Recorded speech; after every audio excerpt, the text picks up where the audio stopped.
1 Timóteo, capítulo 4. Recomendações a Timóteo. O Espírito Santo afirma expressamente que, nos últimos tempos, alguns se desviarão da fé e darão ouvidos a espíritos enganadores e à doutrina de demônios, sob a influência da hipocrisia de pessoas mentirosas que têm a consciência cauterizada.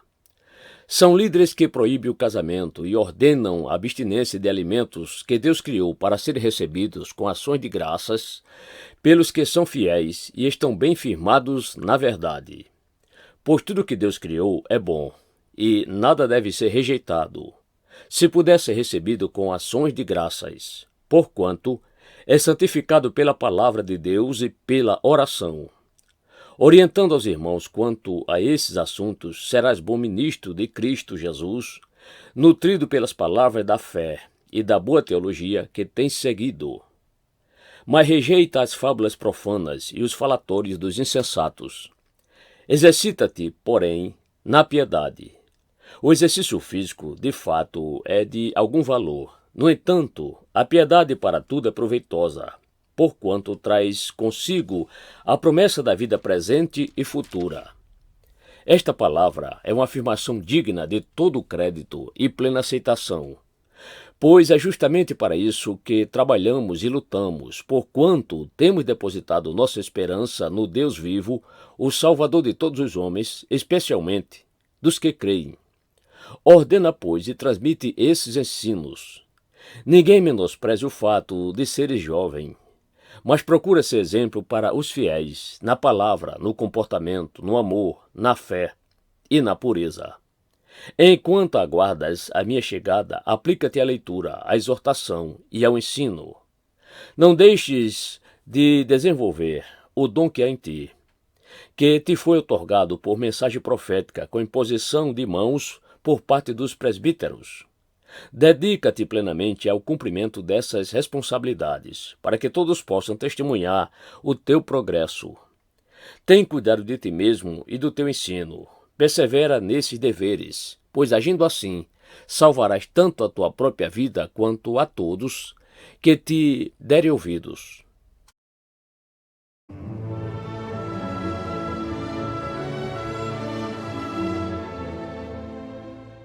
Primeira Timóteo, capítulo 5. Recomendações aos pastores.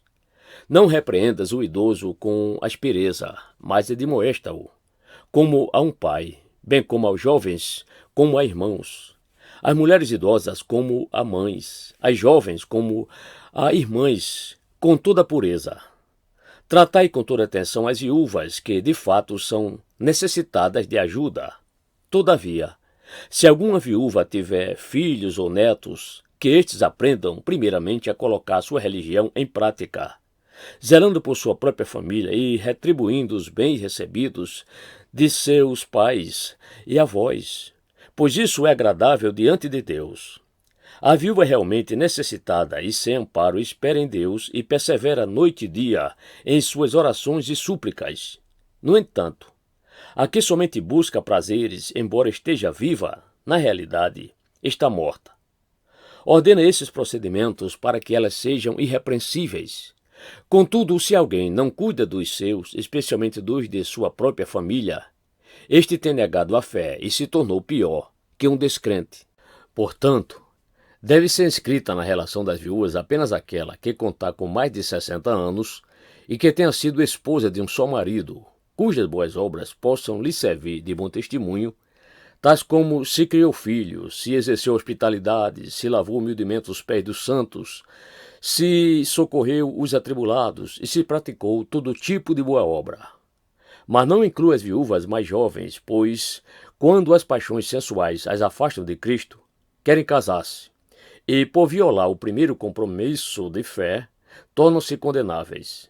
Mais do que isso, aprende também a ser desleixadas em relação ao trabalho, perambulando de casa em casa, e não somente dadas ao ócio, mas também fofoqueiras e indiscretas, comentando assuntos que não lhes dizem respeito.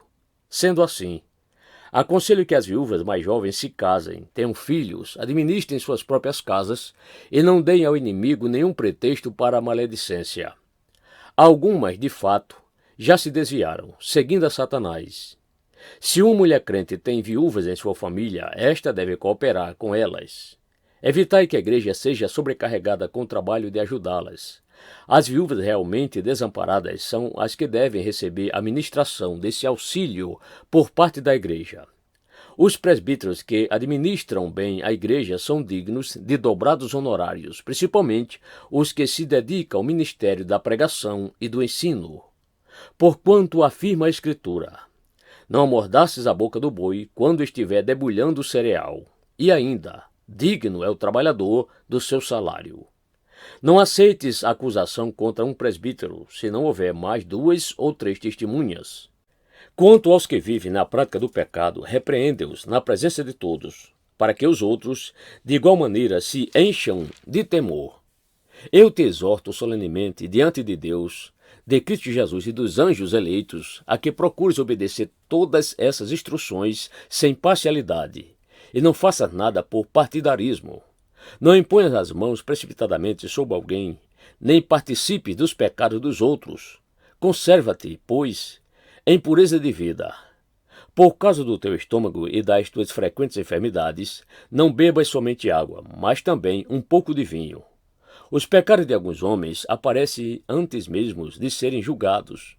Os de outros são descobertos depois. Da mesma forma, as boas obras se tornam evidentes, enquanto as obras más não podem permanecer ocultas.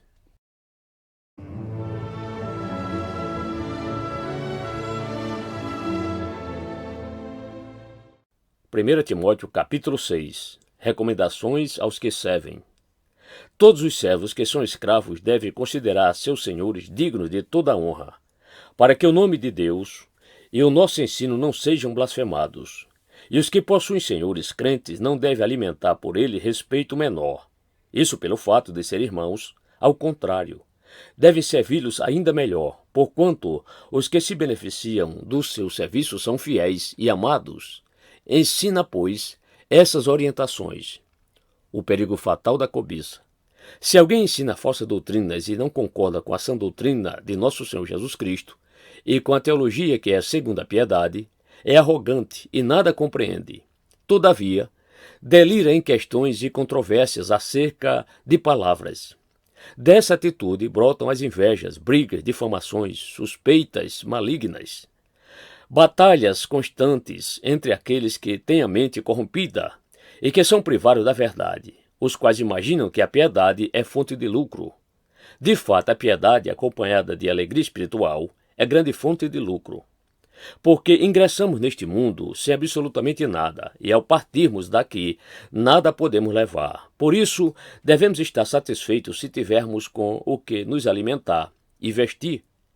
No entanto, os que ambicionam ficar ricos caem em tentação, em armadilhas e em muitas vontades loucas e nocivas, que atolam muitas pessoas na ruína e na completa desgraça. Porquanto o amor ao dinheiro é a raiz de todos os males, e por causa dessa cobiça, alguns se desviaram da fé e se atormentaram em meio a muitos sofrimentos. Exortações aos homens de Deus. Porém, tu, ó homem de Deus, foge dessas ciladas, e segue a justiça, a piedade, a fé, o amor, a constância e a mansidão. Combate a boa batalha da fé. Toma posse da vida eterna, para a qual foste convocado, tendo já realizado boa confissão diante de muitas testemunhas. Na presença de Deus, que a tudo dá vida, e de Cristo Jesus, que perante Pôncio Pilatos fez o perfeito testemunho, eu te exorto. Guarda este mandamento imaculado e irrepreensível, até a manifestação de nosso Senhor Jesus Cristo, a qual Deus fará com que se cumpra no seu devido tempo. Ele é o bendito e único, soberano, o Rei dos reis e Senhor dos senhores, o único que é imortal e habita em luz inacessível, a quem ninguém viu nem pode ver. A ele sejam honra e poder para sempre. Amém. Recomendações aos ricos. Ordena aos que são ricos no presente mundo que não sejam orgulhosos, nem depositem a esperança na incerteza das riquezas, mas em Deus, que nos concede generosamente tudo o que precisamos para viver satisfeitos. Orienta-os a praticar o bem, e que sejam ricos em boas obras, sensíveis, solidários e generosos. Dessa maneira, acumularão um valioso tesouro para si mesmos, um firme fundamento para a era que há de vir, e assim alcançarão a verdadeira vida. Apelo final e bênção apostólica. Timóteo, guarda o tesouro que te foi confiado, evitando as conversas inúteis e profanas, assim como as elucubrações sem fundamento que muitos chamam de saber. Ora, alguns professando tal conhecimento se desviaram da fé. A graça seja convosco.